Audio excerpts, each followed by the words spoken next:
Former El Paso Congressman Beto O'Rourke is officially tossing his hat into the ring for governor today. He becomes the first high-profile Democrat to announce he is running for the state's highest office. KXAN's Maggie Glenn had the first television interview with O'Rourke ahead of today's announcement, and she's live at the state capitol with more on a breakdown.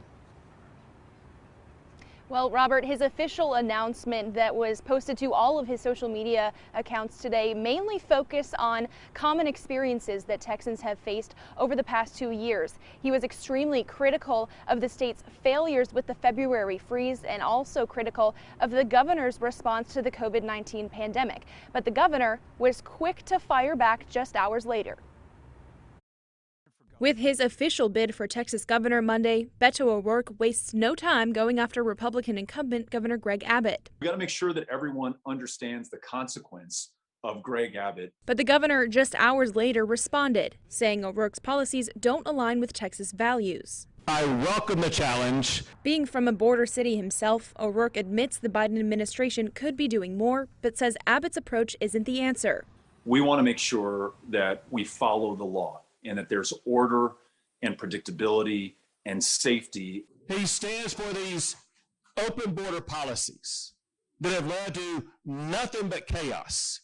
If Beto were to be elected governor in the state of Texas, there would be no one standing up securing our border like what I'm doing every single day. What we don't need is a governor who's more interested in photo opportunities and grandstanding at the border, and who actually incites the kind of fear and anxiety that leads to the attacks that we saw in El Paso in 2019. Following that mass shooting at a Walmart in his hometown, O'Rourke said in 2019 he was ready to confiscate Texans' AR-15s and AK-47s.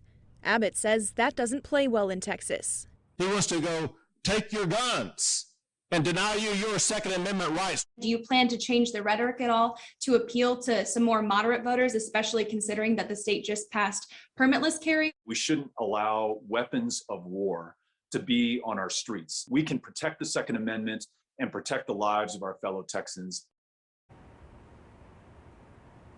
I also asked O'Rourke, since he lost his bid for the Senate back in 2018 and then again for his presidential bid in 2019, what makes this time around different? He points to the several crises that Texans again have faced over the past 2 years and says he trusts in Texans to put differences aside and focus on unity going forward. Reporting live from the Capitol, Maggie Glenn, KXAN News. Maggie, thanks.